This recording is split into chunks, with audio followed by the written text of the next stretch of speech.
salaire, sur les taxes et les impôts à payer. Que se passe-t-il en Haïti? La plupart des hommes d'affaires en Haïti sont citoyens américains. Nombreux sont issus du Moyen-Orient. Leurs profits sont entreposés dans des banques américaines, européennes, libanaises, syriennes et israéliennes. Ils n'investissent rien en Haïti. Pourquoi depuis plus de 30 ans l'État haïtien continue avec cette pratique d'exonération? Les dirigeants politiques sont élus et nommés par la classe des affaires. En contrepartie, ces derniers offrent des avantages juteux à cette classe qui n'a pas les intérêts de la nation haïtienne à cœur. Nous sommes arrivés à un carrefour où nous réalisons que le populisme de droite et de gauche sont des manœuvres entreprises par les élites pour zombifier le peuple. Qu'est-ce que la gauche a foutu depuis 1986 en Haïti? Il y a une tendance à considérer les hommes d'affaires en Haïti comme de vulgaires imbéciles qui n'ont ni lecture ni écriture. C'est une fausse idée entretenue par les nantis mêmes. La plupart de ces hommes d'affaires sont très instruits et ont fait leurs études dans les meilleures universités au monde. Ils comprennent bien le fonctionnement d'une société capitaliste. C'est en connaissance de cause qu'ils choisissent de faire mal à Haïti, aux miséreux et aux appauvris haïtiens. En affaiblissant l'État, ils font d'une pierre deux coups. Ils bénéficient des largesses des dirigeants incompétents et inconscients et ils rendent impossible toute tentative de soulèvement et de changement du peuple haïtien.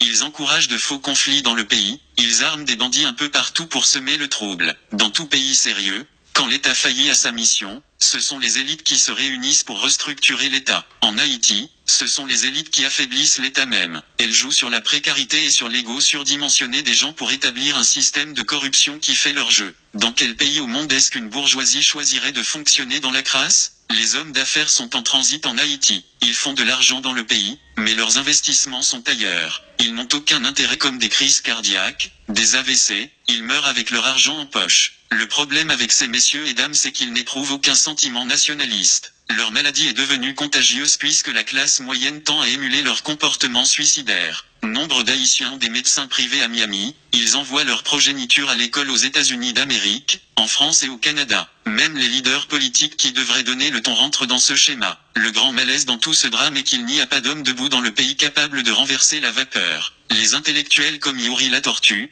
Patrice Dumont, Quesnay Farrell, Eddie Labossière, Sauveur Pierre-Étienne, Georges Michel, etc. qui auraient pu dénoncer ces manœuvres sont relégués au banc des lâches et des opportunistes. Ils profitent eux aussi du système. Qu'est-ce qui explique qu'un intellectuel comme Quesnay Farrell choisit de ne pas produire des livres pour expliquer les jeunes pourquoi Haïti est pauvre? C'est bien de parler à la radio, mais le devoir d'un intellectuel est avant tout d'écrire pour la postérité, de faire comprendre et d'aider ceux qui peuvent lutter à appréhender le réel. Il y a des dizaines de milliers d'intellectuels haïtiens qu'on aurait pu mettre en cause et blâmer, mais on cite ces noms parce qu'ils sont plus en vue. Comment va-t-on et peut-on sortir de ce carcan? La pensée critique c'est ce qui fait défaut à Haïti, à sa jeunesse et aux militants qui sont prêts à faire le sacrifice ultime. Voilà pourquoi aujourd'hui nous voulons finir avec le palme-épale et nous encourageons ceux qui ont la lumière de la connaissance et du savoir-faire explicite à partager leurs expériences. Nous ne voulons blâmer personne. Nous donnons à tout un chacun la chance de faire peau neuve. Il y a une excuse que certains intellectuels noirs de la classe brandissent à chaque fois qu'un élément de la diaspora les met en cause. Ils disent qu'ils ont choisi de rester en Haïti, malgré tout et que nous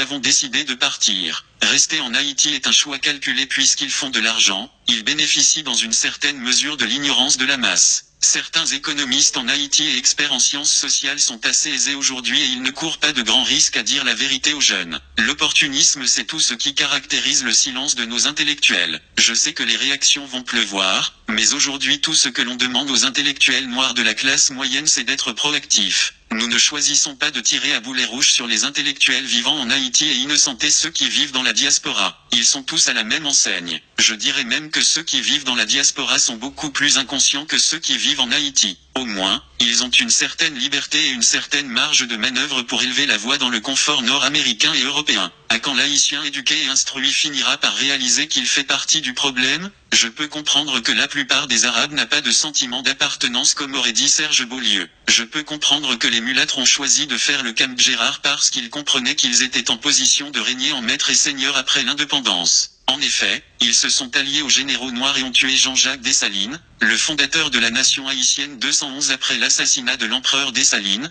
Que peut-on espérer? Nous ne cesserons de le répéter, l'ennemi numéro 1 de la République d'Haïti est l'ignorance, la violence, la peur, la médiocrité, l'égoïsme, la méchanceté, la haine et l'opportunisme. Aujourd'hui, les éléments de la classe des bossals sont aussi coupables que les arabes et les mulâtres qui constituent la classe des nantis. Nous devons avoir le courage de dire que nous sommes les Aignais. Nul besoin de pointeur X ou Y du doigt. Nous sommes tous coupables et responsables de la misère et de la paupérisation de plus de 9 millions d'Haïtiens. Qu'est-ce que nous allons faire pour dénouer ce nœud gordien? Je ne prétends pas avoir toutes les réponses, mais au moins j'agite les questions et je cherche à comprendre. Le président du Sénat Yuri Latortue gagnerait en estime s'il cherchait à savoir à combien s'élève le montant actuel des franchises douanières et des exemptions de taxes et d'impôts octroyées à la classe des nantis. Le secrétaire d'État aux Finances Ronald Décembre devrait bien avoir ces chiffres prêts à partager avec les parlementaires qui disent représenter le peuple. Les économistes et les analystes politiques doivent poser des questions. Nous faisons semblant de ne pas voir et de ne pas comprendre. Et pourtant nous sommes assez instruits pour comprendre. J'aimerais bien que des économistes comme Quesnay Farrell et Eddy Labossière nous parlent du manque à gagner de l'État haïtien et du peuple haïtien dans l'octroi de ses franchises douanières et des exemptions de taxes et d'impôts. La séance tenue au Sénat de la République la semaine dernière sur les juteux contrats d'électricité ont permis à plus d'un de comprendre à quel point les élites économiques plumant la poule Haïti et sont véreux. Octroyer des privilèges à ceux qui peuvent payer et qui n'investissent pas dans le pays est un scandale. Certains vont me dire que les hommes d'affaires ont des entreprises ça et là. Je leur dirai tout de go que le système d'oligopole et de monopole qu'ils établissent dans le pays par la peur et la violence décourage la compétition. Qu'ils partent et plus d'un verront comment les bien-pensants finiront par prendre les choses en main. Ceux qui sont lucides et qui voient clair doivent avoir le courage de dénoncer le mal que nous vivons en Haïti et de réfléchir sur le comment construire une société juste et plus équitable où règne la primauté des lois. L'État haïtien doit fermer le robinet des franchises douanières et des exemptions de taxes et d'impôts. Jovenel Moïse doit cesser de jouer au sourd et à l'imbécile pour enfin assumer ses responsabilités de chef d'État. Il doit se mettre au travail comme chef d'État. Il y a des hommes qui ont l'expertise nécessaire pour mener des enquêtes et aider l'État haïtien à appréhender le problème. Il suffit de crier à l'aide. Nous demandons aux jeunes haïtiens de consentir des efforts pour se former. Grâce à Dieu,